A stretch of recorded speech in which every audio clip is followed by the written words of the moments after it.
ಸ್ನೇಹಿತರೆ, ಸ್ವಾಗತ ಸುಸ್ವಾಗತ.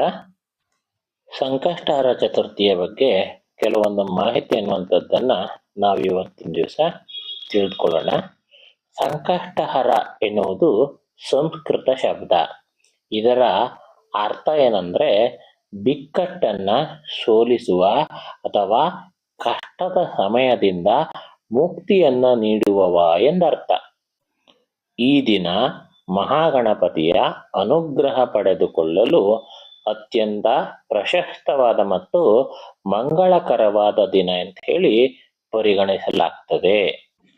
ಸಾಮಾನ್ಯವಾಗಿ ನಾವು ಯಾವುದೇ ಯಜ್ಞಯಾಗಾದಿಗಳನ್ನ ಪ್ರಾರಂಭ ಮಾಡುವ ಮೊದಲು ಅಥವಾ ಯಾವುದೇ ಪೂಜೆಯನ್ನ ಮಾಡುವ ಮೊದಲು ನಾವು ಪೂಜಿಸುವುದು ವಿಘ್ನಕರ್ತ ಮತ್ತು ವಿಘ್ನಹರ್ತನಾದಂತಹ ವಿನಾಯಕನನ್ನ.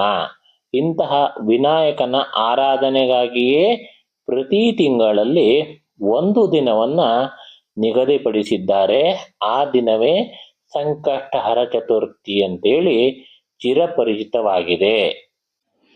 ಒಂದು ತಿಂಗಳಿನಲ್ಲಿ 2 ಚತುರ್ಥಿಗಳು ಬರ್ತವೆ. ಒಂದು ಅಮಾವಾಸ್ಯೆಯ ನಂತರ ಅಂದ್ರೆ ಶುಕ್ಲ ಪಕ್ಷದಲ್ಲಿ ಬರುವ ಚತುರ್ಥಿಯನ್ನ ವಿನಾಯಕ ಚತುರ್ಥಿ ಹಾಗೂ ಹುಣ್ಣಿಮೆಯ ನಂತರ ಕೃಷ್ಣ ಪಕ್ಷದಲ್ಲಿ ಬರುವ ಚತುರ್ಥಿಯನ್ನ ಸಂಕಷ್ಟಹರ ಚತುರ್ಥಿ ಅಂತ ಹೇಳಿ ಕರೆಯಲಾಗ್ತದೆ. ಮತ್ತೊಂದು ವಿಶೇಷ ಏನೆಂದರೆ ಮಂಗಳವಾರ ಬಂದರೆ ಅದಕ್ಕೆ ಹೆಚ್ಚಿನ ಮಹತ್ವ ಎನ್ನುವಂಥದ್ದಿದೆ. ಅದೇ ಕಾರಣಕ್ಕೆ ಅಂಗಾರಕ ಚತುರ್ಥಿ ಅಂತ ಹೇಳಿ ಕೂಡ ಕರೆಯುತ್ತಾರೆ. ಸನಾತನ ಸಂಪ್ರದಾಯದಂತೆ ಸಂಕಷ್ಟಹರ ಚತುರ್ಥಿಯನ್ನ ಆಚರಣೆ ಮಾಡಲು 2 ಪ್ರಮುಖ ಹಿನ್ನೆಲೆಗಳಿದ್ದಾವೆ. ಆ ಹಿನ್ನೆಲೆ ಎನ್ನುವಂಥದ್ದು ಏನಂತ ಕೇಳಿದ್ರೆ, ಒಂದು, ಶಿವನು ತನ್ನ ಮಗನಾದ ಗಣಪತಿಯು ಎಲ್ಲಾ ದೇವರಿಗಿಂತಲೂ ಶ್ರೇಷ್ಠ ಎಂದು ಘೋಷಣೆ ಮಾಡಿದಂತಹ ದಿನ. ಹಾಗೆ ಮತ್ತೊಂದು, ಸಂಕಷ್ಟಹರ ಚತುರ್ಥಿಯ ದಿನ ಗಣಪತಿಯು ಧರೆಗಿಳಿದು ಭಕ್ತರ ಪ್ರಾರ್ಥನೆಗಳನ್ನ ಸ್ವತಃ ಆಲಿಸುತ್ತಾನೆ ಎನ್ನುವಂಥದ್ದು.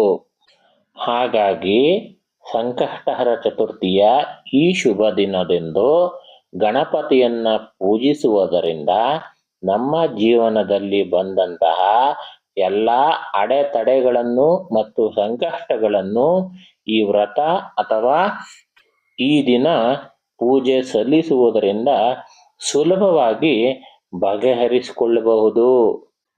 ಈ ಸಂಕಷ್ಟಹರ ಚತುರ್ಥಿ ವ್ರತವನ್ನ ಯಾವುದೇ ಜಾತಿ ಅಥವಾ ಯಾವುದೇ ವಯಸ್ಸು ಅದ್ಯಾವುದನ್ನೂ ಲೆಕ್ಕಿಸದೆ ಪ್ರತಿಯೊಬ್ಬರೂ ಕೂಡ ಈ ವ್ರತವನ್ನ ಕೈಗೊಳ್ಳಬಹುದು. ಈ ದಿನದಂದು ಗಣಪತಿಯ ಉಪಾಸನೆಯನ್ನ ಕೈಗೊಂಡು ಯಶಸ್ಸನ್ನ ಕಂಡಂತಹ ಅಸಂಖ್ಯಾತ ಕಥೆಗಳು ಪುರಾಣಗಳಲ್ಲಿ ಉಲ್ಲೇಖವಾಗಿದೆ. ಮಹಾಭಾರತದ ಕಾಲದಲ್ಲಿ ದುರ್ಯೋಧನನ ಕುತಂತ್ರಕ್ಕೆ ಬಲಿಯಾಗಿ ತನ್ನ ರಾಜ್ಯ ವೈಭೋಗಗಳನ್ನೆಲ್ಲ ಕಳೆದುಕೊಂಡು ತನ್ನ ತಮ್ಮಂದಿರೊಡನೆ ಕಾಡು ಪಾಲಾಗಿದ್ದಂತಹ ಪಾಂಡವರ ಅಗ್ರಜ ಧರ್ಮರಾಯನಿಗೆ ಸೂತ ಮಹರ್ಷಿಗಳು ಸಮಾಧಾನವನ್ನ ಪಡಿಸಿ ಸಂಕಷ್ಟಹರ ಚತುರ್ಥಿಯ ವ್ರತವನ್ನ ಆಚರಿಸಲು ಸಲಹೆಯನ್ನ ನೀಡುತ್ತಾರಂತೆ. ಧರ್ಮರಾಯನು ಸೂತ ಮಹರ್ಷಿಗಳ ಸಲಹೆಯ ಮೇರೆಗೆ ಈ ವ್ರತವನ್ನ ಆಚರಿಸಲು ಪ್ರಾರಂಭಿಸಿದ ಮೇಲೆ ಒಂದೊಂದಾಗಿ ಪಾಂಡವರ ಕಷ್ಟಗಳೆಲ್ಲವೂ ಪರಿಹಾರವಾಗಿ ಮರಳಿ ಅವರಿಗೆ ರಾಜ್ಯವೂ ದೊರೆಯುತ್ತದೆಯಂತೆ. ಹಾಗೆ ನಳ ಮಹಾರಾಜನಿಗೆ ದಮಯಂತಿ ದೊರೆತಿದ್ದು ಹಾಗೂ ಶ್ರೀಕೃಷ್ಣನಿಗೆ ಶಮಂತಕ ಮಣಿಯೊಡನೆ ಜಾಂಬವತಿಯೂ ಲಭಿಸಿದ್ದು ಇದೇ ವ್ರತಾಚರಣೆಯ ಫಲದಿಂದ.